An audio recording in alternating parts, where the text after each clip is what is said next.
Now, our next speaker is Professor Georgina Mace from Imperial College in London, Professor of Conservation Science, also contributed to the landmark report, the Millennium Ecosystem Assessment. And Professor Mace is going to talk to us about the resilience of ecosystems. Georgina. Thank you very much. Good morning, ladies and gentlemen. My thanks to the organizers for inviting me to speak. So there are many benefits that people obtain from landscapes. Things like food, energy, fresh water, many of which we've already heard about this morning. But there are other kinds of benefits that perhaps we haven't talked about so much. Wildlife conservation, climate regulation, hazard regulation, disease control. These are the benefits that we've managed landscapes and seascapes for many years, and we tend to manage them one at a time.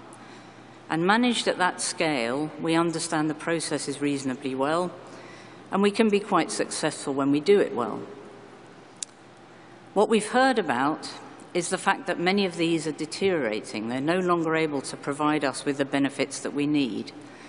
And I think that where current systems are failing, it's for three interrelated reasons. One is that they sometimes interfere with each other. So if you manage a landscape for food, you may be less able to manage it for wildlife conservation or for climate regulation. Secondly, many of them being overextended. Our demands are increasing. We have a larger population with more and more demands on these services. And so some of them are actually overexploited or no longer delivering at a sustainable level. And thirdly, and very importantly, they're being affected by these direct drivers of change that impact biodiversity and ecosystems and their ability to support the continuing provision of these benefits. So these direct drivers of change, acting individually and collectively, are affecting all the world's ecosystems and biodiversity in ways that are quite complicated, and they're very hard to manage at this level because of that complexity.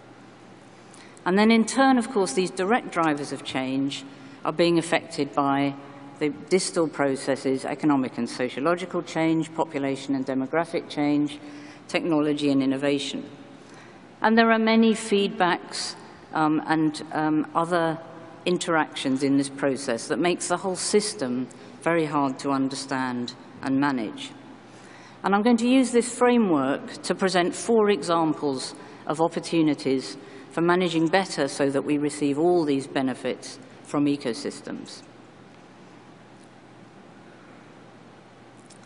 So the first one I'm going to discuss concerns biodiversity conservation, what we can do about preserving natural habitats and species.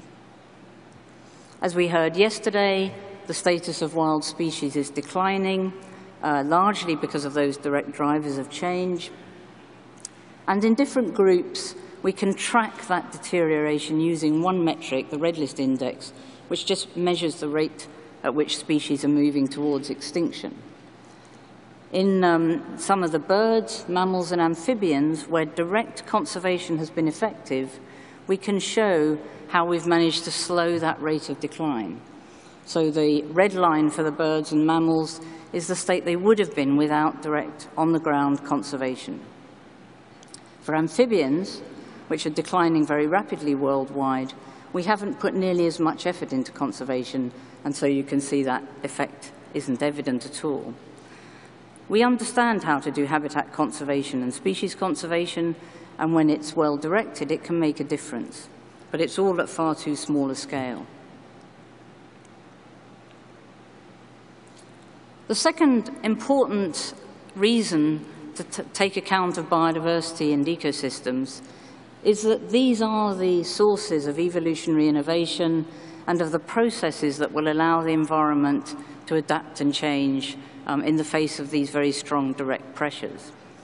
Species and communities are not just passive victims of environmental change. They have a range of genetic, ecological, and evolutionary mechanisms that will allow them to adapt to a changing environment.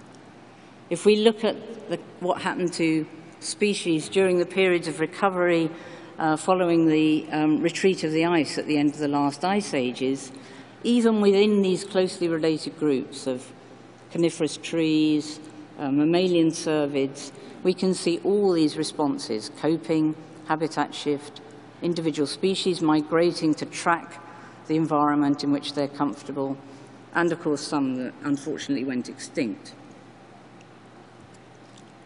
So by preserving biodiversity within ecosystems, we maximize the chances that these natural coping processes can help us to continue to benefit from ecosystems, and actually for the rest of life on Earth to continue to persist.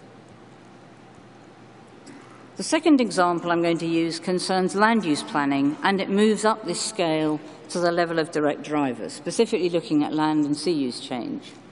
And I'm going to use an example that comes from a paper published last year in Nature by John Foley and others that presented a 4-point plan for a cultivated planet, for providing sustainable management of the landscape. And their plan has these 4 steps in it: stop expanding agricultural land, increase efficiency, close the diet gap, and close yield gaps.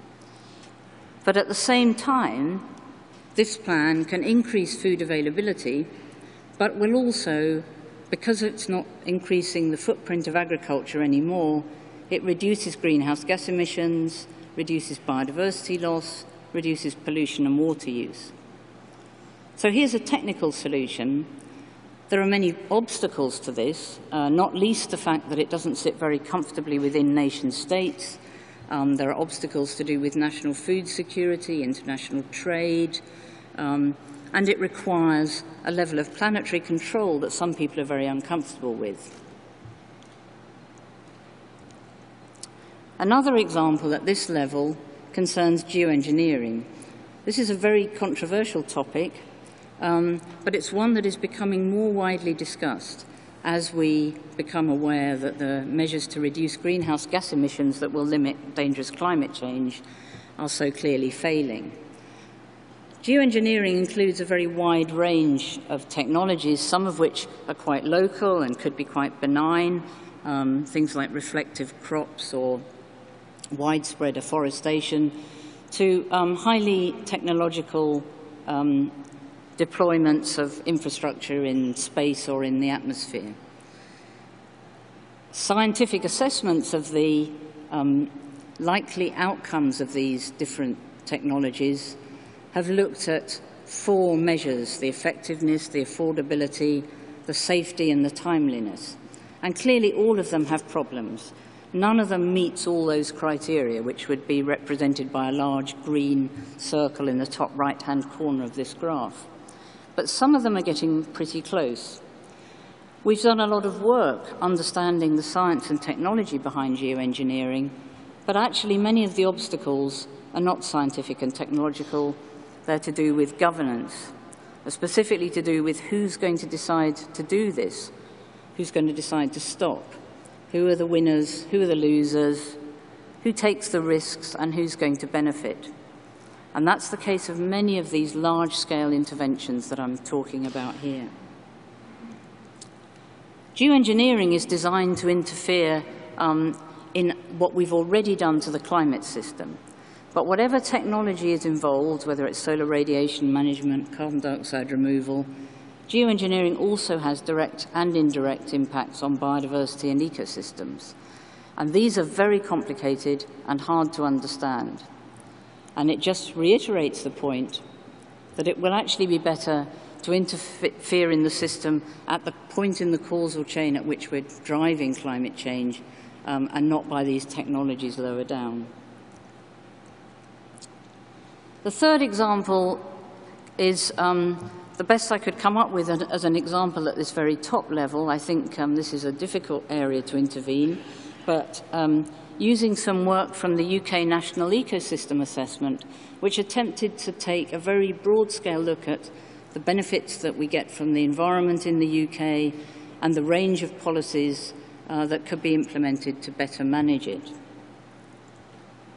One of the things that we did in the NEA was to investigate a range of scenarios for the way that the environment might be managed and regarded over the next 50 years or so. Two of those scenarios I'll present here are nature at work and world markets. Nature at work is essentially an ecosystem services scenario where the UK is managed as a series of multifunctional landscapes for maintaining the overall quality of life in the UK. World markets is a scenario that drives for high economic growth with a greater focus on removing barriers to trade. It's probably closest to a business as usual scenario.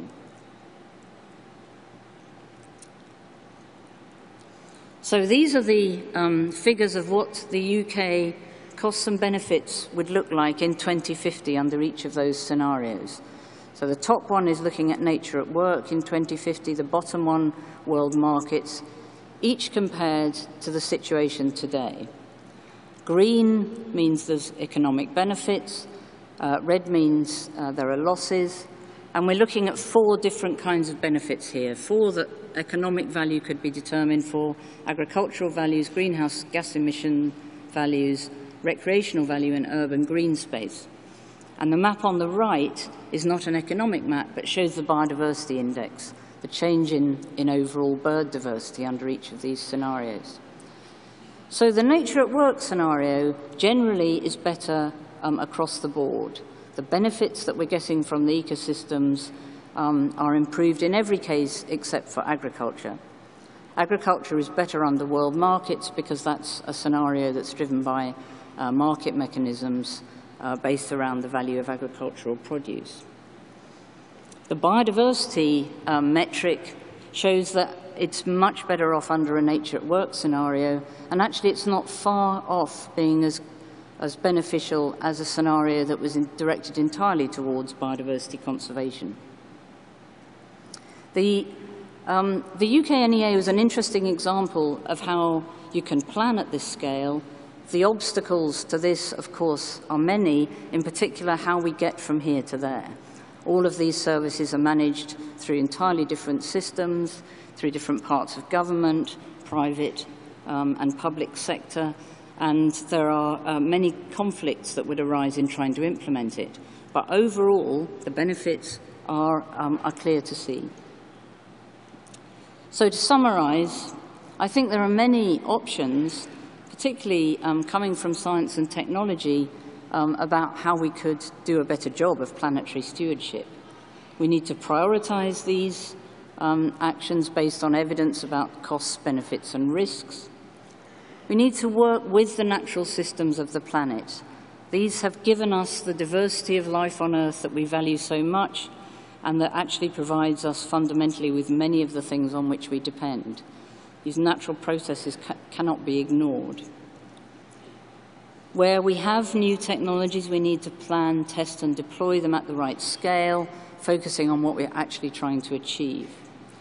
And I think these valuation and spatial planning tools that include all the relevant environmental services and biodiversity will enable us to make better decisions at all scales. There are these opportunities, but there are also obstacles.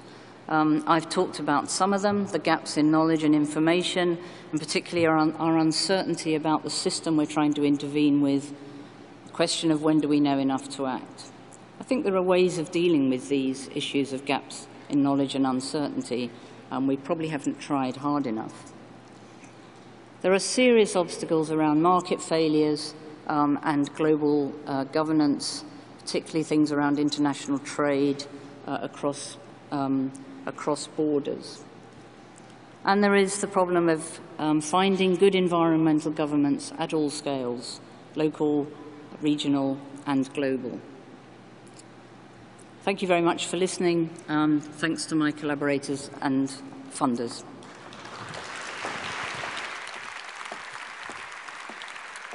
That was really fascinating, Georgina.